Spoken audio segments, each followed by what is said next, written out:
Hey everybody, welcome to the Peep Show. Just a little different subject today. And we're going to talk about this hydrofoil vessel that's right behind me. I live in the middle of the United States. In fact, I live in the middle of the state of Missouri, in the middle of the United States. And there's a Navy ship here. Who knew? And I understand there's some random ships here and there. There used to be the USS Inaugural, which was a minesweeper on the St. Louis riverfront, and during the flood 93 it actually sank and disappeared, and then it reappeared on the banks of the Mississippi River. Just reappeared a couple months ago when the water got low. It's south of the Jeffersonburg Bridge, so it's moved downstream, I don't know, 10 miles or so, and it makes random kind of skeletal appearances of when it is. But there's this beast, a U.S. Navy hydrofoil ship or boat. Again, I'm an Army guy. They're, things that float, vessel. So this thing is located in Missouri. And I heard about it a few years ago, and it was located in a rather unexpected place. Of course, the middle of the country is very unexpected for a Navy ship. But let's just go and let me show you some stuff here. Here we go. So again, here's a one of the hydrofoil vessels. So apparently, when this thing went out of service, it was bought. It was only in service for about 10 years, and we'll cover the stats on a little bit later. But apparently, when this thing was bought, it was brought to Brunswick, Missouri, and again, here's Brunswick, Missouri, exactly where I thought a vessel should go. The Missouri River is over here, and this is another river that connects with it. But let's just back out a little bit. Perspective on where this thing was located. Okay. Um, Columbia, where I live, is over here. This is the Missouri River. Let's back out a little bit more. St. Louis, Kansas City, Mississippi River. So this thing apparently was brought up the Mississippi River and the Missouri River, and then up to Brunswick, Missouri, and it was there for many years. And eventually, it was moved to a new location. And looks like in maybe 2015, it was actually moved to Gasconade, Missouri, which is downstream on the Missouri River from Brunswick. So let's get oriented a little bit.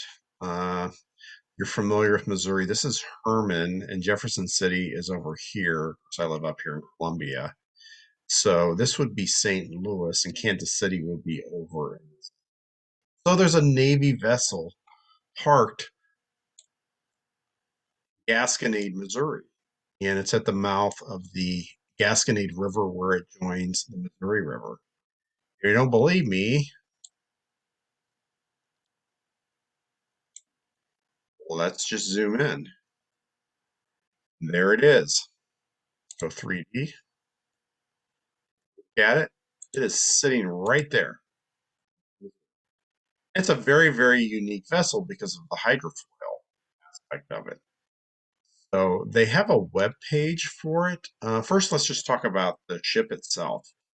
So its designation is PHM-5 USS Aries, and it was built in 1982 by Boeing Marine Systems.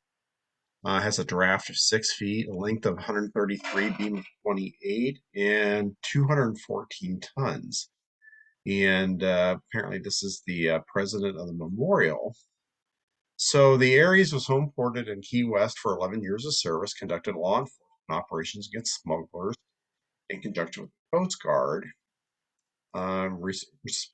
This participated in a number of different around the Caribbean with Central and South American navies, and there were 5 total ships made,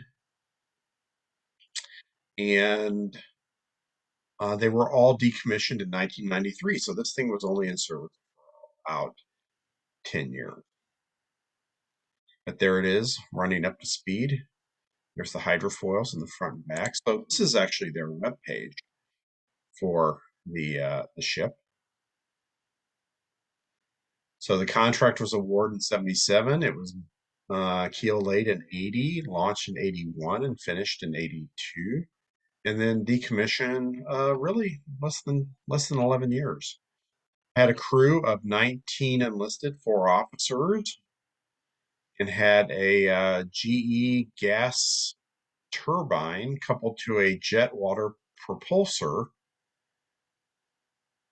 It was armed with 8 Harpoon missiles located in 2 quad launchers, and then had a Mark 75 76 millimeter rapid fire cannon.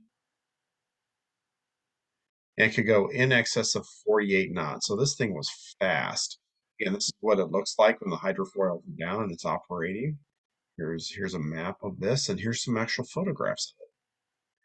The CIC, the magazines, all that stuff. And because it wasn't used for very long, it seems to be in pretty good shape.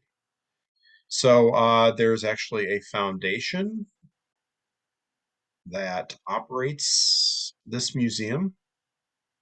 I say I've never been there. I have to go make a visit and record it. And if you're into that stuff, they have a nice little store here. You can buy some different stuff. You can buy polo shirts and hats, rather pricey, but that's okay. And so here's kind of the story of it. Bill and Bob Meinhardt and Elliot James acquired the vessel when all the ships were sold off. They one of 6, so they were 6 Pegasus class ships, 4 were scrapped. One was stripped over for foils down the hull and rebuilt as a private yacht. So this is really the only one that's still a hydrofoil.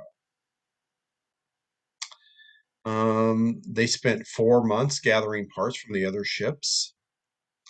And under their own power, they sailed 2,500 miles from Charleston, South Carolina, through the Florida Keys, and then came up the Missouri River. And then it was located for many years in the Brunswick, Missouri area. They began restoring it, and then the museum acquired the historic Gasconade Boatyard in 2015, relocating all the displays to that area. And now they've also added several others, 3 dynafoils, a water spider, President Nixon's Volga, which is looks like it's something that was given to them from the Russians, and a Navy research, Rush 1. So if you want to donate to them, here's some information about it. And their web address is ussaries.org. So who knew? Who knew? So if you're into Navy ships, you want to see something kind of rare, and you're in the Midwest, or if you're traveling through on I-70, this is really not too far away. It's maybe 45 minutes to an hour off of the interstate. If you want to go take a look at this, you could go down to Jeff City and then run up to Gasconade and then check this out. Then hop over to Herman, have some wine, and then head up to I-70 and going on your route. If you're coming up I-44 or maybe Oklahoma to St. Louis, or going heading the other direction, you could check it out there too. So anyway, who knew? I just thought you guys may find that interesting that there is a Navy vessel in Missouri. So anyway, that's it. And I will catch you on the next one.